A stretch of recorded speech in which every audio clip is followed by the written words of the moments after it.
Magandang hapon po ulit. Hapon po kasi ngayon eh. Sa inyong lahat na nanonood ng ating konting pag-uusap. Nais ko lang po ipapatin na yung mga napanood niyo po sa ating Sweet Sorghum ginawa sa Makati ay susundan pa po namin. Hindi ka po dito titigil at hanggang hindi po namin nasasakot na parang pagkakain ng Sweet Sorghum ay hindi po namin po titigilan dahil ito po lang ang nakikita naming halaman na tutulong sa naghihirap nating mga kababayan. At meron pa po kaming paunang ginawa. Ito po naman eh, hindi pa tapos. Kaya lang po namin ipipresenta ngayon. Nasa ganun po, nasabi na talaga po na ang ating foundation ay tumututok sa mga bagay na makatutulong sa ating kalikasan.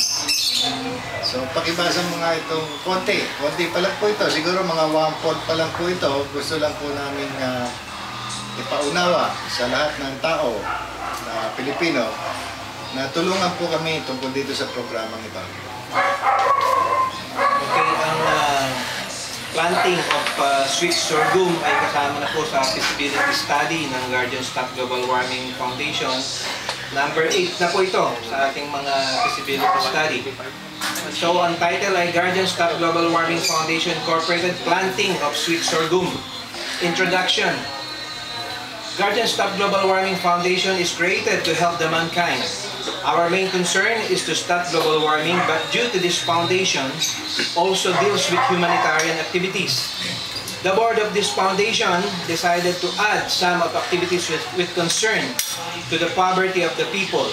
These activities that you will be reading will really help our dying nature and will also serve as an additional income for the poor Filipino people.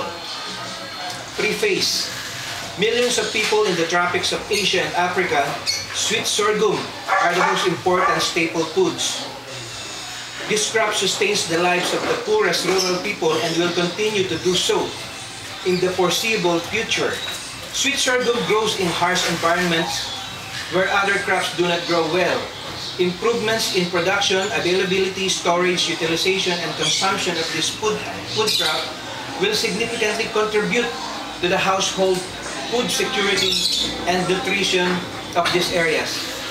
Sweet sorghum are grown with limited water resources and usually without application of any fertilizers or other inputs by a multitude of smallholder farmers in many countries.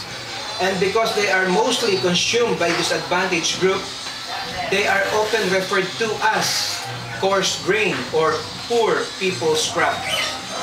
Since Philippines belongs to the third world country according to politicians and experts, this is the time that Filipinos should be united and give concern to this crop. We can still rebuild our nation image by planting this plant. All vacant farmlands in the Philippines should be used for the benefits of our countrymen and nature. Sweet sorghum is any of the many varieties of sorghum which have high sugar content.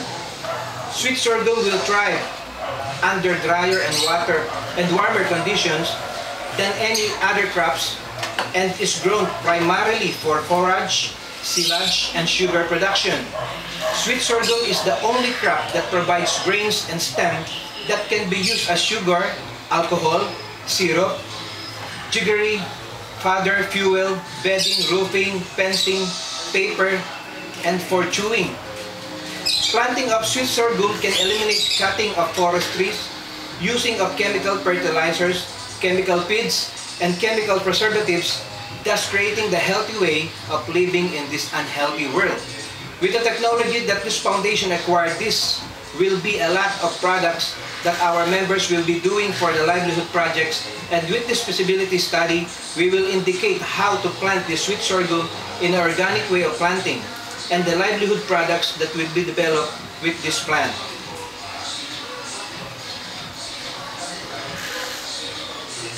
Ano pala yan? Yung ang tawag yan sa